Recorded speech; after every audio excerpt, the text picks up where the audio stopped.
Brigitte travaille à l'usine depuis 35 ans. Son usine en faillite a été rachetée par une société étrangère, appelons-la par le plus grand des hasards, Monsanta. Monsanta promet de nombreux investissements. Ces investissements ne seront jamais réalisés. L'usine ferme, le personnel licencié. Brigitte cherche à savoir qui est le véritable auteur de son licenciement pour lui demander indemnisation. Le licenciement étant un acte juridique issu du droit du travail, Brigitte se rend chez un avocat spécialisé en la matière. Ce dernier la reçoit et lui dit « Si c'est bien le chef de votre usine qui a mis sa signature sur votre lettre de licenciement, le véritable responsable de votre licenciement est la société mère étrangère Monsanta. Mais, en droit du travail, seul l'employeur est responsable. Or, Monsanta n'est pas votre employeur. Votre employeur est la société française qui exploite l'usine.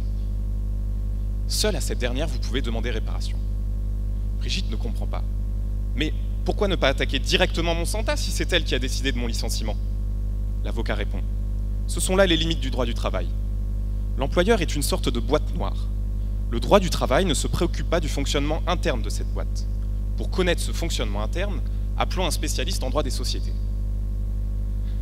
L'autre avocat, spécialisé en droit des sociétés, explique. Le droit des sociétés dresse une barrière entre vous et Monsanta.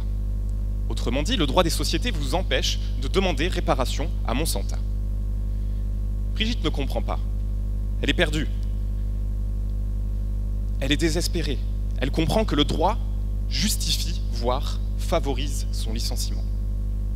Cette petite mise en scène a pour but de démontrer qu'il existe de nombreux cloisonnements entre les différentes spécialités du droit, et notamment entre le droit du travail et le droit des sociétés.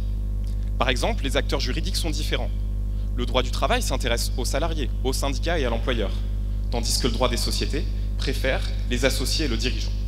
Je propose d'établir un dialogue entre le droit du travail et le droit des sociétés afin que l'application du droit soit plus cohérente. Aujourd'hui, les salariés sont employés par des organisations complexes. Ces organisations portent le doux nom d'organisations sociétaires dans ma thèse. Si les salariés veulent faire valoir leurs droits face à ces organisations, ils doivent au préalable maîtriser le droit des sociétés. Maîtriser le droit des sociétés va leur permettre de comprendre le fonctionnement interne de cette boîte noire qu'est l'employeur. Mais revenons à Brigitte. Le droit des sociétés nous enseigne que Monsanta possède en réalité la qualité d'associé. Le droit des sociétés nous enseigne que l'associé dispose de nombreux droits, mais pour autant il ne dispose pas de tous les droits.